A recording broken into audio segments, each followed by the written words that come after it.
Magtiwala ka na sa ibang lahi, huwag lang sa kapwa mo Pinoy. Nung naranasan ko na, totoo pala. Ang maglalaglag sa'yo, kalahi mo rin.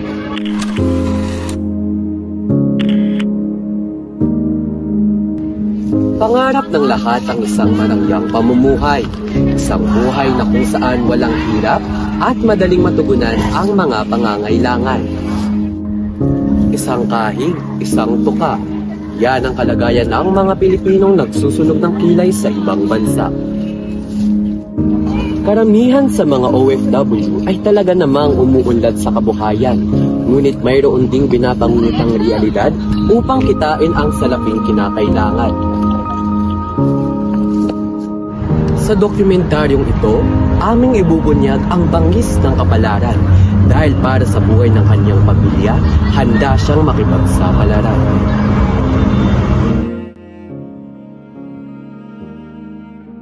Anong taon po kayo nagsimulang magtrabaho sa ibang bansa at ilang taon po kayo? Umalis ako dito 2014. 3 years ako dito. 2017 umuwi ako dito. Saang bansa po kayo nagtrabaho? Dubai, UAE.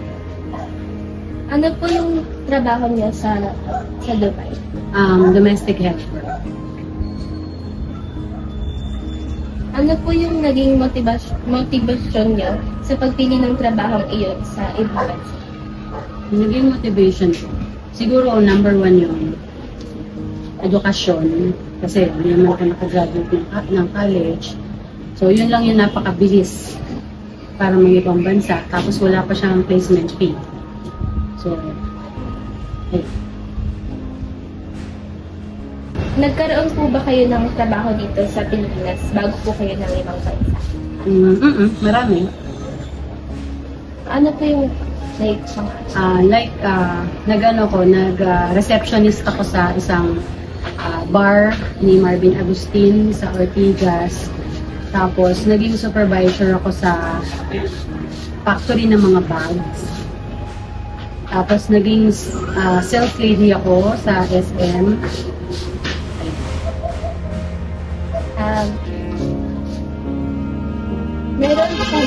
Meron po ba kayong mga layunin sa isip habang ginugugol nyo yung oras sa pagtatrabaho ng mga sa pag-iyan?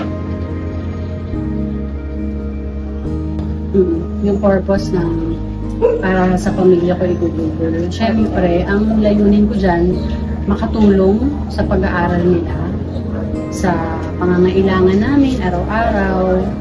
Siyempre, hindi naman sapat yung kinikita kahit dalawa na kayo nag-work ng mister mo, kulang pa rin. Dito kasi sa bansa natin, napakataas ng inflation rate, lalong tumataas ngayon. Kaya sobrang nag-i-eager kami para mabigay namin lahat ng pangangailangan namin sa mga anak. Kamusta po yung mga karanasan sa pagtatrabaho nito sa bansa? Mabuti po ba or masama? May mabuti, may masama. Pinakamarami yung masama. Kasi, siguro yung mabuti kasi, pag binabalikan ko kasi yung nakaraan ko sa Dubai, sobrang hirap. Mabuti kasi napakabait ni Lord dahil kahit na ganun yung nangyari sa akin, nakauwi ako ng buhay dito sa Pilipinas. Masama kasi sabi nga nila, bago ka umalis ng Pilipinas, marami nagsasabi ng mga ex-OFW na magtiwala ka na sa ibang lahi, huwag lang sa kapwa mo Pinoy. Hindi ko inintindi, binaliwala ko lang yung salitang yun. Pero nung naranasan ko na, totoo pala. Ang maglalaglag sa'yo, kalahi mo rin. Sobrang hirap ng dinanas ko roon. Muntik na akong patayin. Muntik na akong pinagbantaan akong patayin ng sarili, ng kasama kong Pinay. Na ibabaon ako sa ilalim ng desyerto nang walang nakakakita. Kasi pwedeng mangyari yun sa Qatar. Marami nang nangyaring ganun. Kasi yung sa Dubai, most of land doon, desyerto. Kasi UAE siya. Pag dinala ka sa gitna ng disyerto, walang makakakita sa'yo. So natakot ako. Sabi ko, ako, papatayin mo dito. Samantarang di naman ako pumunta dito para patayin mo lang. Pumunta ako rito para magtrabaho. Para buhayin ko yung mga anak ko. Tapos papatayin mo lang ako dito na parang aso. Na-alarma kaming lahat. Na-alarma yung pamilya ko dito kasi sinabi ko. Sobrang, sa akin, sobrang na-depress ako. Pumayat ako. Kasi pinagtataguan niya ako ng pagkain. Hindi ako kumakain. Yung tira-tira ng mga bata na sa mga plato, iniipon ko, tapos kinakain ko sa gilid ng labahan. Tapos yung amo ko, hindi ako pinakikinggan kasi yung amo ko hindi nakakaintindi ng English. Ang alam lang niyang English, wait and yes. Hindi niya naintindihan yung iba. So yung kasama kong yun, na 8 years na sa kanila, yun ang magaling mag-Arabic. Pagka kung anong sabihin ko sa amo ko, tinatranslate niya ng mali. Ako ang napuputukan, ako yung kinuha niya yung cellphone ko, yung tablet ko, lahat, wala akong komunikasyon sa pamilya ko. Yun yung sobrang hirap na dinanas ko sa lugar. Nilalagyan niya ng bubog yung lalagyan ko ng damit para pagkahawa ko sa handle, sugat-sugat yung dito ko. Nagtatago ako sa CR. Ang dami kong naranasan dun sa babae na yun. Hindi ko makakalimutan. Kaya kahit na gano'n nakatagal, fresh na fresh pa rin talaga siya sa utak. Yung mabuti naman is natulungan naman ako ng pamilya ko dito. Nag-report sila sa OWA, sa mga agency ng OFW na gano'n yung dinadanas ko doon. Hindi ako napauwi dito sa Pilipinas kasi ang tinatawag na blood money. Yung blood money sa Muslim, kailangan kung magkano yung ginastos nila sa'yo papunta doon, yun din yung ibabalik mo sa kanila para makaalis ka sa kanila. Wala akong pera ganun kalaki, 100,000. Saan kami kukuha ng ganun kalaking pera? Sabi ng agency ko, sige, kung wala kang pampalit sa kanila, kami mag-aabono, ililipat ka namin sa ibang amo, pero hindi ka uwing Pilipinas. Sa ganong kondisyon, umayag na. Kaya hindi ako nakauwi agad ng Pilipinas, nagpanibagong amo. Doon napakaganda naman ang trato sa akin. Yun yung mabuti at masaya.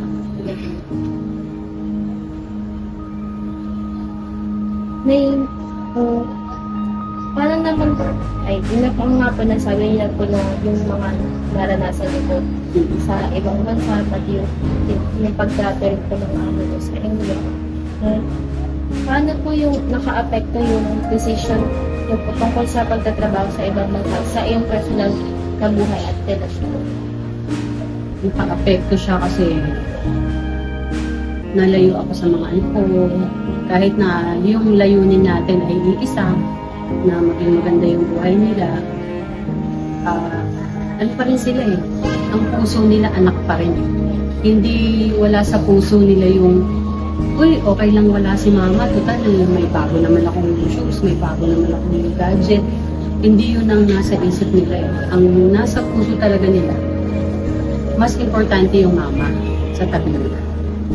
Yun yung sobrang naapektuhan. Kasi ang dami kong na-miss na mga activities nila, yung mga nangyari sa mga buhay nila ng 3 taon, na hanggang ngayon dala-dala pa rin nila. Ayun yung sobrang naka-apekto sa akin. Matapos niyo pong naranasan yung pagiging OFW, naisipin niyo po ba ulit magtrabaho sa ibang bansa? Naisip ko pero lahat sila pinipigilan na ako. Gusto ko sana mag-Hong Kong kasi marami akong friends doon, marami akong klase doon. Pero ayaw na naman. Mas pinili ko na. Kung bibigyan po kayo ng pagkakataong makausap yung dati niyo po sa sarili, ang pamilya niyo po at yung mga dating amo po, ano po yung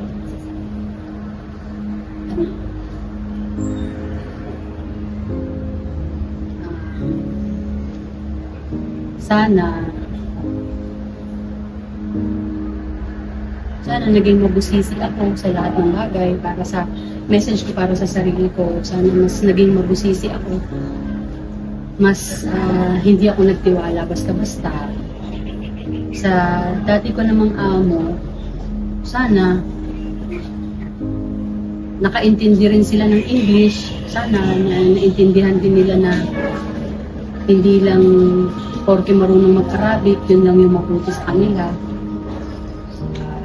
Saka sana mag-move on na rin sila sa mga dumarating sa kanilang mga katulong. Sana tinatrato rin nila ng maayos. Sa pamilya ko, sobra akong nagsisisi kasi yung 3 taon na yun na iniwan ko sila, hindi naging worth it. Yun yung pinagsisisi. Meron po ba kayong naipapayo o nasasabi sa mga Pilipino kung saan kayo nagpapatao sa kanila? Ang mapapayo ko sa kanila bilang OFW, maging matatag ka, matigas ang loob. Hindi lahat ng nakakaharap nila, hindi lahat ng nakangiti sa kanila ay mabuti sa kanila. Number 1, yung pag-iipon, hindi ko siya nagawa. Kasi every end of the month na sahod ko, lahat padala, halos walang matitira sa akin. Tama talaga yung mahalin mo muna ang sarili mo. Pag-ipon ka, tsaka, ayun, huwag basta-basta magtitiwala sa kahit kaibigan mo pa siya.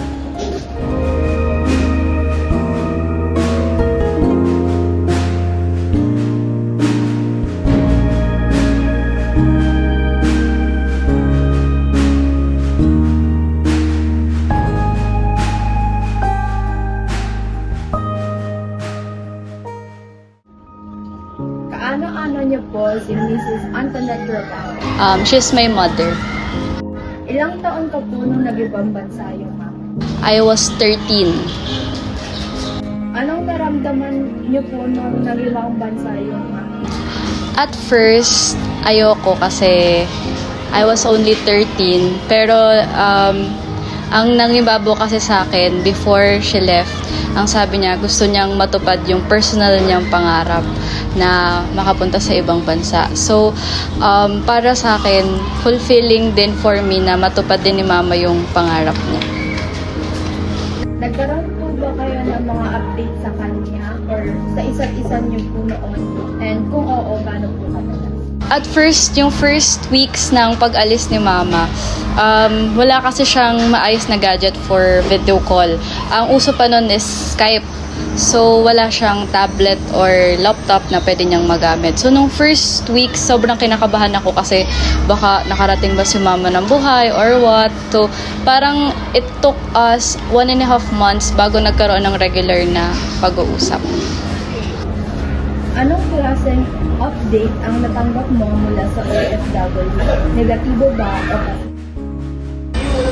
Nung una, positive kasi puro positive naman talaga yon at first. Pero mas marami yung negative. Maaari mo bang ilista ang ilan sa kanyang mga balita na nagpadama sa iyo ng pag-alala o pagpa-alarma? Yung pinaka nagpa-alarma sa akin ay yung bigla na lang siyang hindi nag-update sa amin for ilang weeks. Tapos sabi ko, baka wala lang load si Mama. Tapos, one day, bigla na lang nag-message sa akin yung isang account in Facebook na hindi ko kilala.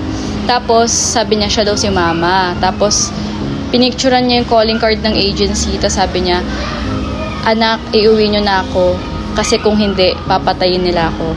So, binigay niya sa akin yung, sinad niya yung picture. So, yung hindi lang alarma, hindi lang panic Parang everything all at once nung natanggap ko yung message. So, ayun yung pinaka nakakapanik na message na tanggap ko from her. Nasubukan mo na bang makipag-ugnayan sa gobyerno at sa publiko noong panahon? Yes, because that was, if I'm not mistaken, 2014 or 15. So, 14 years old ako noon nung nag-try akong pumunta sa lahat ng government agencies involved with OFW. So, pumunta ako sa Office of the Vice President, which is BNI back then, DOLE, DOF, Department of Foreign Affairs, and the other one is POEA. So, the last part of question is, may natanggap ba akong tulong? Ano ba? Nung time na yon, na ginagawa ko yon, 14 ako, sumusulat ako, dumudulog ako sa offices nila. Ang sinasagot nila sa akin is a generic response, which is, kasi po inuuna po namin yung mga mas malalalang kaso kaysa dito. Yung sa akin kasi kay mama, death threats pa lang yung nakukuha niya and starving, ganun. Wala siyang natatanggap na pananakit. And hindi sa amo niya or sa employer niya nakuha, kundi sa katrabaho niya. So, it was a different case. Tapos sabi niya, sabi nung nakausap ko, actually po, susunduin po namin ngayon yung pinlansya sa likod. Tapos umiyak ako nun sa harap nung kausap ko kasi parang aantayin niyo pa po bang ganun yung mangyari sa mama ko bago niyo po siya iuwi. So to answer the question, the last part, may natanggap ba akong tulong? Wala. Kasi wala talagang naging assurance sa akin. Parang almost a week akong nakababad sa telephone kasi hotline yung embassy and everything. So wala akong nakukuhang, ang hirap kumonect sa kanila. Ayun. Pero, nakatanggap po ba kayo ng tulong sa gobyerno kahit matagal po? Nothing at all because hindi nga sila makausap eh. So, kung tutulong, paano? So, hindi ko rin sila ma-reach. Tapos, pag pumupunta naman personally sa offices nila, sa DOLE kasi, ang naging nangyari kasi sa DOLE is, yung agency sa Philippines is already foreclosed na. So, sarado yung agency sa Philippines, ang main branch nila nasa UAE. So, hindi na siya hawak ng DOLE. So, it's DFA or POEA yung mag-handle. And they both don't know what to do. May mahirap ka bang hamon nung wala ang OFW sa inyong tabi? Of course, sobrang dami. Because, we're 4 siblings in the family. All eldest ako, I was 14. So, wala kasi kaming kasama sa bahay nung time na yun, nung umalis sila. And for the record, yung papa ko din kasi is OFW. So that time nung nag-OFW si mama, I was left alone to raise my 3 siblings. So the 4 of us. So feeling ko doon nag-trigger ng malala yung mental health issues ko. Ayan, kasi sobrang bata ko pa. Tapos ganun yung hinaharap kong problema. So araw-araw talaga sobrang hirap. Ayun. Nung nasa ibang bansa po yung mother niyo po, ano po yung pinaka tumatak sa isip niyo na na-miss niya na nangyari sa inyo? Madami. Siguro, one would be my recognitions. Kasi, since kindergarten, honor student na ako. So, nung nag-junior high ako, doon ako nawalan, nung first year, ayan, honor student pa rin ako. Tapos nung second year, nung wala na si mama, wala na siya sa lahat ng gatherings like recognition, family day. So, a-attend ako ng family day sa school namin. Ako lang mag-isa. So, tumitingin ako sa families ng iba. Tapos, inisip ko kung nandito si mama, nandito rin siya. Christmas, sobrang grabe yung Christmas kasi kilala si mama sa family namin na pag Christmas and New Year, siya talaga yung magpapalaro sa buong village and yung ganyan. So, yun yung mga bagay na wala siya. Ayun, na-miss niya talaga. Okay po. Okay lang po. Pwede niyo po ba makwento po? Paano po nakaulubog mo? Good question. Ang nangyari kasi that time was pabalik-balik ako sa government offices. And then, our family belonged to a community, a Catholic community, which is Couples for Christ. So, ako din, leader din ako ng Youth for Christ. So, yung parents ko, meron silang ka-household group before na nasa UAE na. Doon na siya naka-base, like doon na siya nakatira and everything. So, what happened was, we tried to connect to the people na nasa UAE to seek help. Kasi nga, yung agency here sa Philippines is foreclosed. ang ginawa is yung person na yun, yung kumonect doon sa agency, yun yung kumausap doon na nandun. Tapos ang nangyari, kinausap nila, tapos yung agency nalaman yung sitwasyon, tapos in-advise kay mama na wag siyang tatakas kasi pag tumakas siya baka ma-deport siya. So hinayaan lang, tapos sinundo na siya doon mismo. So ganun siya. So it's not government that helped us, it's our friends, our family that did. Tapos, ang nangyari, hindi pumayag yung agency na agad-agad iuwi siya. So, ang nangyari is, money, yung natitirang kontrata ni mama dun sa former employer, binayaran ng agency, and kailangan ni mama magtrabaho ulit ng isa pang contract for her to be fully, fully free. So, after that incident, she stayed 1 year more sa UAE, which is napunta na siya sa Dubai. Tapos ayan, tapos doon naman maganda naman yung naging situation niya. Tapos after that contract, umuwi siya a day before my moving up ceremony ng grade 10. So it was an emotional day for all of us. Hindi ako yung nag-valedictorian, pero yung iyak ng buong school nung kami yung umakyat, sobrang grabe. So ayun. And last question po, ano po yung mensahe niyo po sa mama ko? Ma, artista KB. For my mom, uy, bakit hindi ko to na wait, alam ko to.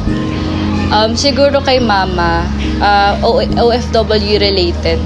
Since simula bata, laking OFW na ako.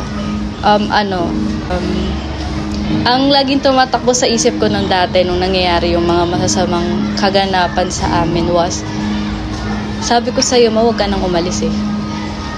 Tapos, nung nangyari yun, galit ako noon ng time na yon nung umalis sila. Kasi ang tumatakbo sa isip ko was, bakit? Hiningi ko ba to? Sinabi ko bang umalis kayo? 14 lang ako eh. Bakit ako yung nagtataguyod ng family namin? Ba't ako yung nagpapalaki sa mga kapatid ko? Yung mga classmates ko noong time na yon, nung grade 8 ako, after class, aalis sila, gagala sila, punta silang practice, tapos ako, kailangan kong magmadali umuwi kasi yung kapatid ko may assignment pang gagawin, magluluto pa ako ng dinner namin, may babayaran pa ako. So, yung buhay na yon, hindi ko siya pinili. At kung papapiliin man ako kung gagawin ko siya uli, hindi ko na siya babalikan. And nung nangyari yung incident na yon, nung nagkaroon na ng death threat si mama, imbis na magalit ako lalo, na sabi ko kasi sa'yo, huwag ka nang umalis eh. Umiyak ako kasi ang iniisip ko, ito na ba yung last na moment namin ni mama? Kung mawala ba siya bukas, naging mabuti ba akong anak?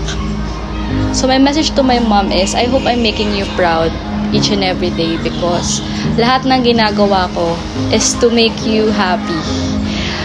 Yung happiness and fulfillment na you don't have to go abroad or risk your life just to fulfill that dream because I will fulfill your dream.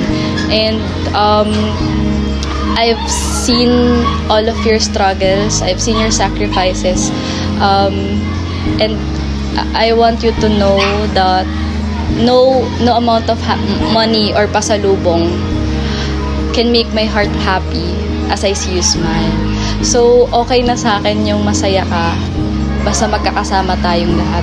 Tapos ako na lang yung gagawa ng paraan para maging successful yung buhay natin. Yan.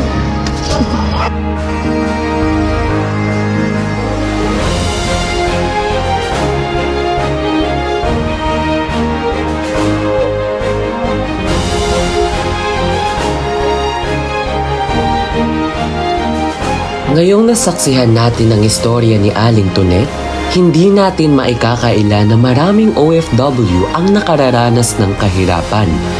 Ngunit kahit na sila ay naghihirap sa ibang nasyon, mas malakas pa rin ang kanilang determinasyon na mabigyan ng magandang kinabukasan ang kanilang mga pamilya. Ang dokumentaryong ito ay naway maging silbing inspirasyon sa mga kabataan na makontento sa kung anong mayroon sila. Dahil sa panahon ngayon, mahirap na ang kumita ng piso. Kaya sa mga OFW na patuloy na nagbabakas, saludo kami sa inyo.